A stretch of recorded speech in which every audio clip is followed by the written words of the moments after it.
laki-laki dengan perempuan, Islam itu ngatur dengan sedetail-detailnya. Kenapa kalau nggak diatur, dunia ini kacau semuanya. Beda dengan laki-laki. Laki-laki kalau berinteraksi nggak menghasilkan nasab dia, nggak menghasilkan keturunan. Laki-laki itu nggak berefek, paling ya berkelahi kalau sama laki-laki. Perempuan paling cuma main hati aja sesama perempuan berinteraksi. Tapi kalau laki-laki dengan laki wanita berinteraksi, itu urusannya rumit, berefek pada sampai keturunannya. Makanya Islam itu memberikan aturan laki-laki dengan perempuan, jangan sampai kebablasan. Jangan sampai dari sahabat itu sampai kebablasan, bukan mengekang, tapi Islam itu memberikan aturan jangan sampai itu kebablasan. Itulah kita bersyukur punya syariat Islam. Makanya Islam mengaturnya dengan istilah nizamul istimai, sistem pergaulan dalam Islam. Apa pergaulan dalam Islam laki-laki dengan perempuan? Islam mengaturnya satu, ya, tidak boleh kholwat. Apa itu kholwat? Kholwat itu laki-laki sesama sahabat, ya, berdua-duaan di tempat yang sepi. Kenapa Allah melarangnya? Karena ketiganya setan. Jadi nggak ada sahabat di sekolah berdua-duaan belajar kelompok itu berdua-duaan di dalam kamar, itu ketiganya setan. Janganlah berdua-duaan karena ketiganya setan. Janganlah, itu indikasinya pada keharaman. Maka walaupun itu temanan, jangan sampai berdua-duaan. Ya, teman sekolah berdua-duaan di dalam kamar, nggak boleh. Satu. Yang kedua, larangan untuk ikhtilat atau campur baur. Walaupun cuma sahabat, tapi ketika kumpul-kumpul laki-laki perempuan campur baur. Campur baur itu apa? Ketemunya rame-rame, tapi di situ campur baur, ya. Definisinya dari ikhtilat adalah bertemunya laki-laki dengan perempuan dalam suatu tempat dan di situ terjadi interaksi. Jadi syaratnya dua. Syaratnya adalah pertama rame-rame dan terjadi interaksi. Interaksi itu apa? Interaksi itu tidak hanya ngomong, tapi bersentuhan itu juga interaksi. Main mata juga itu interaksi.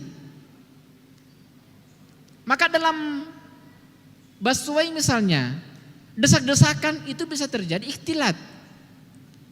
Makanya bagusnya kalau ada laki-laki Anda jauh dari laki-laki, jangan dekat-dekatan. Kalau Anda misalnya ada laki-laki yang pinjam buku, jangan dekat-dekatan.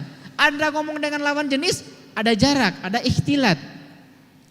Ya 1 meter lah gitu. Jangan ngomong dengan laki-laki sampai bisik-bisikan. Ikhtilat. Ikhtilat itu rame-rame dan terjadi interaksi.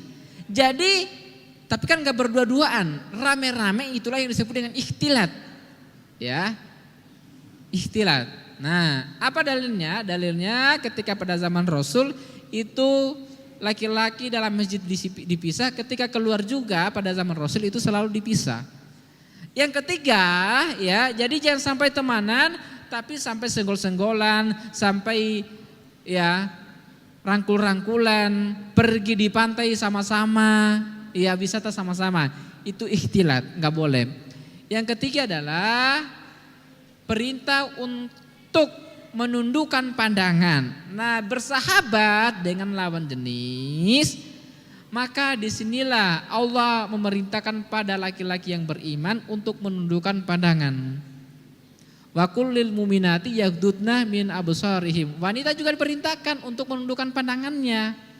Maka yang diperintahkan menundukkan pandangannya bukan cuma laki-laki, wanita juga diperintahkan untuk menundukkan pandangannya. Karena dari mata itu turun ke hati. Ibnu Qayyim al-Jauzi mengatakan bahwa perintah untuk menundukkan pandangan adalah kunci dari segala kunci yang lain untuk menjaga kemaluan. Karena kenapa? Karena pandangan ini masuknya informasi dalam otak kita yang informasi ini mempengaruhi tingkah laku kita. Maka berteman dengan lawan jenis itu hati-hati ya. Kalau misalnya tidak mampu mengendalikan pandangan, maka mendingan teman-teman sekalian itu segera hentikan komunikasinya yang tidak penting ya, jaga jarak.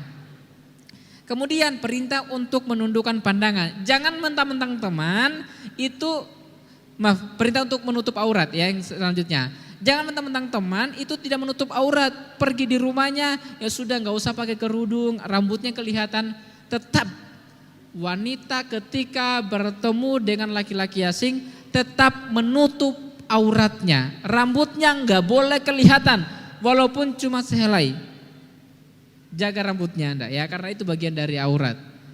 Itu teman-teman sekalian. Kemudian tidak boleh komunikasi yang tidak penting. Ya. Karena begitu banyak kisah cinta di dunia ini, aku mah tidak punya perasaan sama dia. Dia mah cuma temanan saya, tapi begitu banyak teman bisa jadi cinta. Tetanggaku bisa jadi idolaku. Hari ini kau akan mengatakan aku tidak ada perasaan tanpa dia, tapi bisa jadi kau akan mengatakan aku tidak bisa hidup tanpa dia. Karena cinta bisa jadi teman, tetangga bisa jadi idolaku. Maka waspadalah komunikasi yang tidak penting antar lawan jenis, ya.